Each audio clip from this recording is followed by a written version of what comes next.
Halo, Assalamualaikum warahmatullahi wabarakatuh. Ketemu lagi dengan saya Intan Puspita Lestari, mahasiswi Prodi Manajemen Universitas Pancasakti Bekasi dengan NIM 28921700012 pada video tugas ujian akhir semester mata kuliah Artificial Intelligence yang diampu oleh Bapak Muhammad Rosidi SEMM. So, without further ado, kita mulai materinya ya.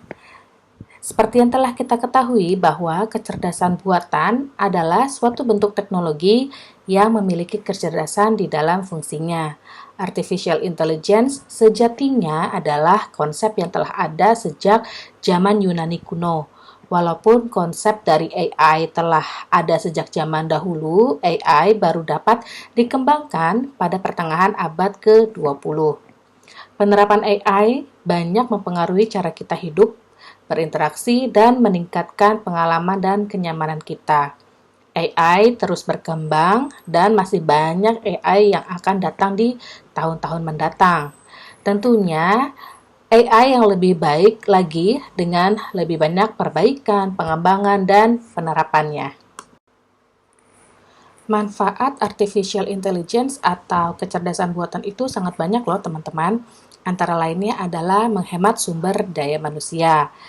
Jadi dengan beberapa posisi pekerjaan yang biasanya dilakukan oleh manusia saat ini telah banyak digantikan oleh AI. Contohnya aja chatbot customer service. Semakin banyak perusahaan yang menggunakan layanan robot virtual ini untuk berinteraksi dengan konsumennya. Berikutnya, meminimalkan kesalahan, karena AI mampu bekerja dengan tingkat akurasi yang tinggi dan juga konsisten. Hal ini tentunya meminimalkan kesalahan yang biasanya dilakukan oleh manusia. AI juga dapat mempelajari data dengan jumlah banyak untuk memberikan keputusan terbaik. Berikutnya, membantu pengotomatisasian pekerjaan. Akan sangat melelahkan jika melakukan pekerjaan yang sama berulang-ulang dengan ritme yang tinggi. Nah, dengan penggunaan artificial intelligence ini akan membantu menyelesaikan pekerjaan tersebut dengan sendirinya. Kemudian dapat menyelesaikan pekerjaan lebih cepat.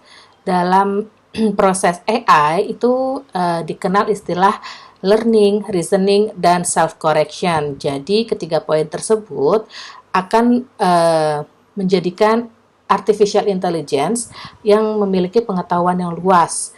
Jadi, kecerdasan buatan dapat menyelesaikan pekerjaan dengan rentang waktu yang lebih cepat. Beberapa contoh penerapan artificial intelligence atau kecerdasan buatan di dalam kehidupan sehari-hari. Antara lainnya ada chatbot, yaitu di dalam bisnis, terlebih di era digital seperti saat ini, chatbot punya banyak peran. Selain sebagai pusat layanan dan informasi selama 24 jam, setiap hari, teknologi tersebut secara tidak langsung berpengaruh pada penjualan loh.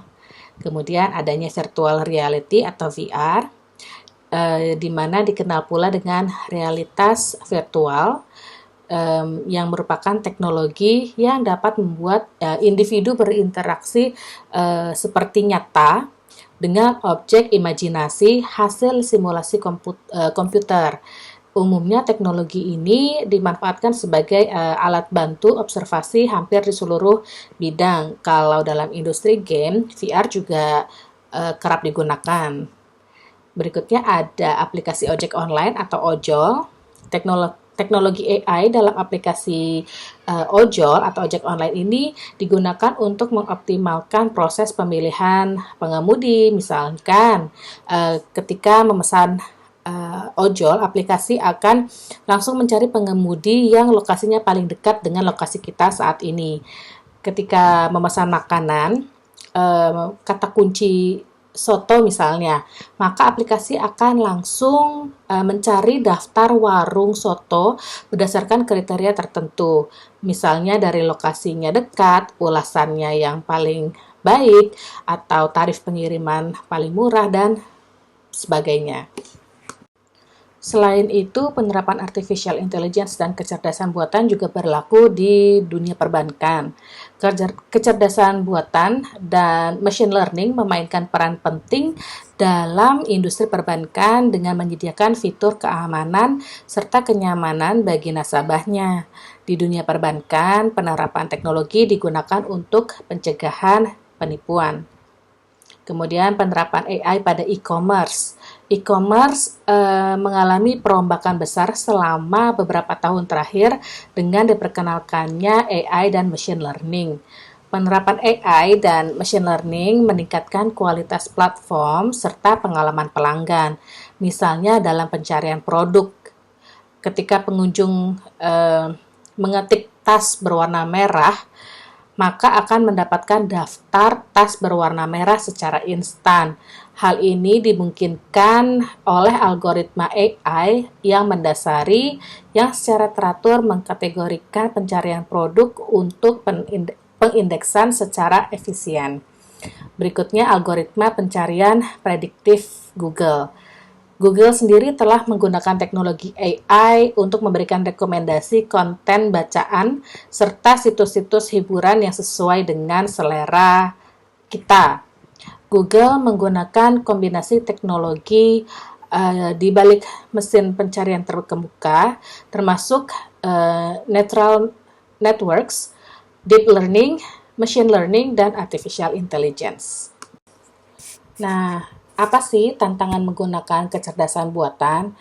Kecerdasan buatan ini akan mengubah setiap industri, tetapi kita harus memahami batasannya. Keterbatasan prinsip AI adalah bahwa AI belajar dari data. Tidak ada cara lain untuk memasukkan pengetahuan. Itu berarti ketidakakuratan dalam data akan tercermin di hasilnya AI tersebut.